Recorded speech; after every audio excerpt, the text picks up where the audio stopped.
Pessoal, sejam todos muito bem-vindos. Nessa aula teórica de Química, nós vamos abordar o tema de equilíbrio iônico. Nessa primeira parte, nós vamos abordar alguns conceitos básicos. Já na segunda parte, nós iremos abordar a constante de equilíbrio para a água, pH, pOH e solução tampão. Mas antes da gente ir para a nossa aula, eu peço a vocês que se inscrevam no canal do Escola Online, ative as notificações para ficar por dentro sempre quando tiver aula nova no canal. Deixe seu like se você gostar da aula e também peço a vocês que nos sigam lá no Instagram, tá cheio de novidades, toda semana tem quiz, tem informações sobre a nossa plataforma e por falar em plataforma, gente, confere lá, plataformaescolaonline.com.br. Lá nós postamos conteúdos teóricos, nossos projetos, o material do PET, o material do projeto Enem, que é o nosso projeto Eu Não Erro Mais, onde nós abordamos os principais tópicos do Enem pautados na TRI. Então, se você está aí estudando para o Enem e quer garantir a sua vaga lá na Federal, confere lá, projeto Eu Não Erro Mais. Toda semana nós temos conteúdos de todas as disciplinas, todo dia postando aula, tá bom? Então, para você se preparar para o Enem, projeto Eu Não Erro Mais. Eu sou a Simone, professora de Química do canal Escola Online. Nossa aula inicia depois da vinheta.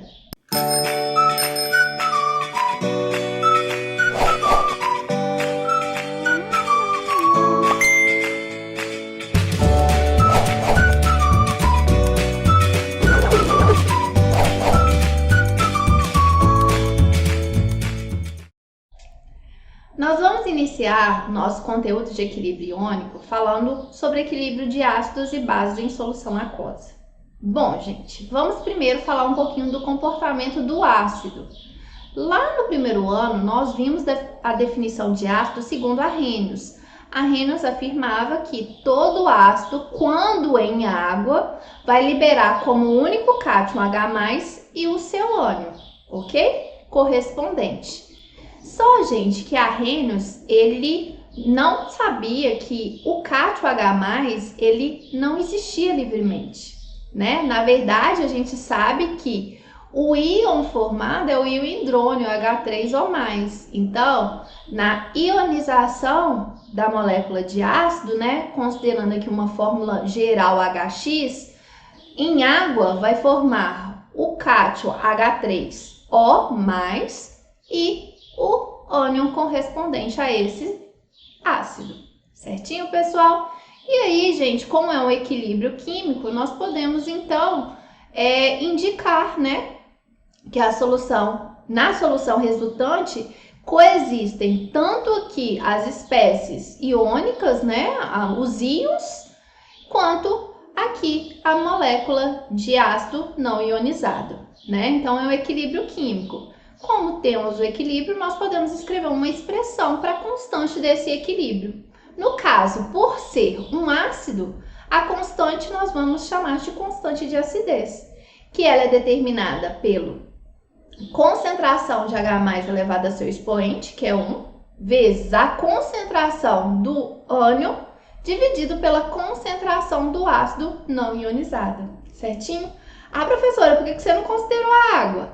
Lembrando, pessoal, água aqui é o solvente. O solvente, ele permanece com concentração constante, né? É uma substância líquida. Concentração é constante, por isso a gente não coloca aqui na constante de equilíbrio, ok? Na equação da constante do equilíbrio. Então, vamos lá. O que na verdade, a constante da acidez, o Ka, ele nos informa? O que a gente pode concluir? A gente fala que a constante de acidez, ela nos dá importantes informações acerca da força do ácido. Dizemos que o ácido é forte quando ele se ioniza muito, não foi isso que a gente aprendeu lá no primeiro ano? Quanto mais forte for um ácido, mais ele irá ionizar, certo? Então, quanto maior for o valor da constante, né, de acidez, maior será a ionização desse ácido, né? Mais íons, né, mais H3O+, vai estar em solução, quanto mais forte for esse ácido, certo?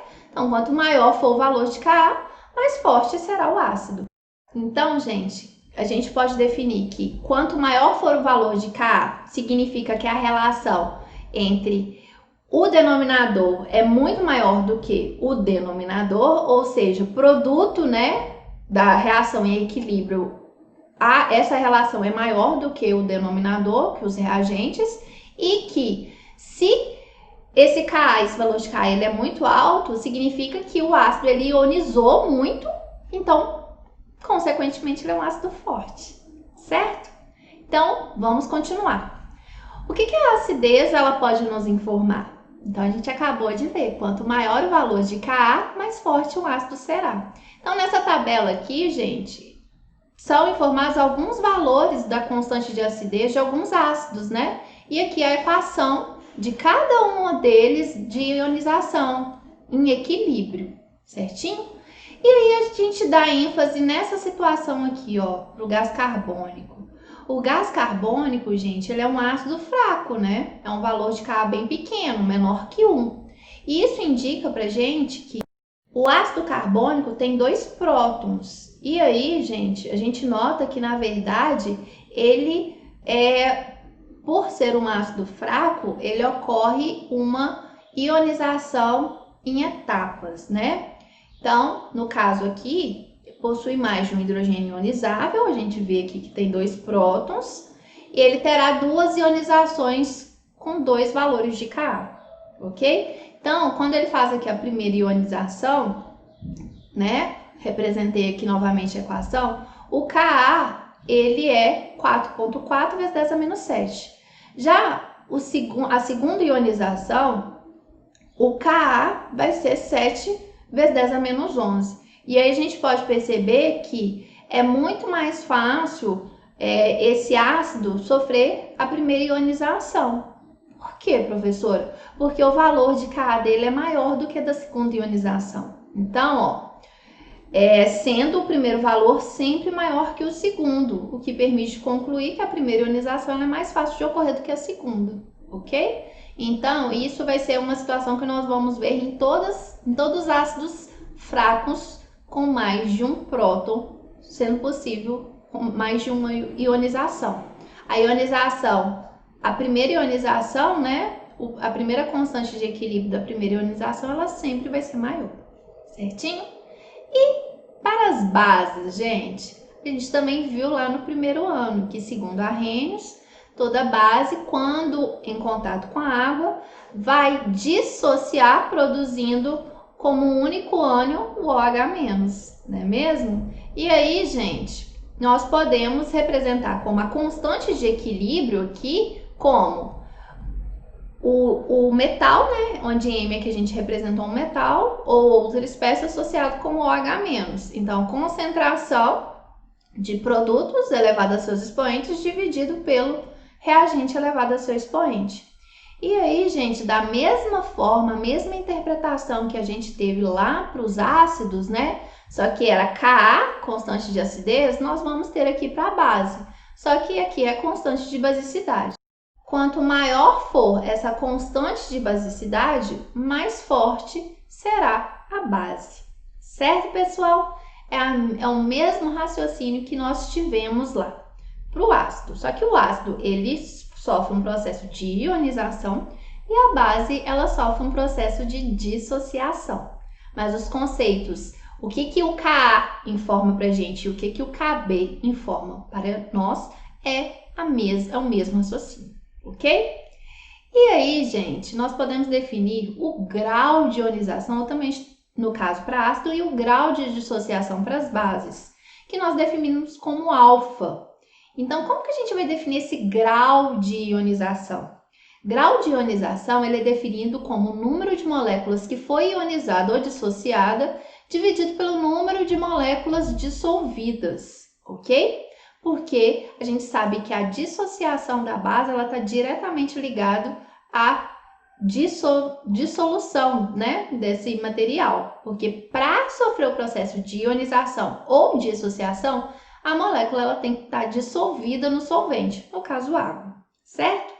E se a gente quiser saber o valor de alfa em porcentagem, né, qual que foi a porcentagem que ionizou, é só a gente multiplicar esse valor por 100, tá bom? Então, quanto maior for esse valor desse grau, desse alfa, né, maior será o número de moléculas ionizadas ou dissociadas em relação às que se dissolveram. Portanto, mais forte será o ácido ou a base. Então, quanto maior alfa, maior a força do ácido e da base, certinho? Então, vamos fazer aqui uma atividade para a gente aplicar o que a gente acabou de trabalhar. Então, considere os ácidos e seus respectivos valores de Ka. Considere-se soluções aquosas de mesma concentração para esses ácidos. Indique, letra A, qual dele terá o maior grau de ionização? Justifique sua resposta. Então, a gente acabou de ver, né? Vai ter maior grau de ionização aquele ácido que for mais forte. Então, dentre esses 3 ácidos aqui, como que eu vou identificar sendo o mais forte? O mais forte vai ser aquele que terá o maior valor de Ka. Nesse caso aqui, ó, 6,7 vezes 10 a menos 4, que é o ácido fluorídrico. Então, letra A, o maior grau de ionização é do ácido fluorídrico, que entre os 3 é que eu apresento o maior valor de Ka, sendo, portanto, o mais forte. E letra B, está pedindo para a gente representar a ionização do ácido acético. Então, deu aqui a fórmula do ácido acético. Qual que é um ácido orgânico, né? Qual que é o próton que vai ionizar? Aqui, o próton do grupo funcional ácido carboxílico, né? Então, aqui a gente representa, né, a fórmula do ácido orgânico em contato com a água, vai formar o cátion H3 ou mais e o ânion correspondente, né? Perdendo aqui o próton para a água, formou aqui o CH3COO-. Então, essa é a equação de ionização do ácido acético, certo? Vamos agora para a última parte da nossa aula. Vamos trabalhar a lei de diluição de Ostwald. Ostwald, gente, foi um químico com importantes trabalhos sobre eletrólise e catálise. E ele recebeu o Prêmio Nobel em 1909 de Química. O trabalho dele tem grandes contribuições, tanto na cinética quanto no equilíbrio químico, tá bom? E aqui nós vamos trabalhar com a contribuição de Ostwald, que foi a lei de diluição. Ele propôs que quanto mais diluída, ou seja, quanto menos concentrada for uma solução de um eletrólito, maior será o seu grau de ionização. Então, gente, essa aqui ficou conhecida como lei de diluição de Ostwald. Então, vamos ver aqui o raciocínio da sua lei. Então, vamos considerar um ácido fraco, ok? Cuja valor de ionização é alfa, é muito pequeno. Se colocarmos em água uma certa quantidade desse ácido, vamos aqui generalizar por HX, de concentração C, podemos fazer o seguinte raciocínio. No início, gente, então nós temos aqui o ácido, né? Só temos o ácido. No início aqui a concentração dele é C. E ainda não houve o processo de ionização. Não houve aqui a ionização.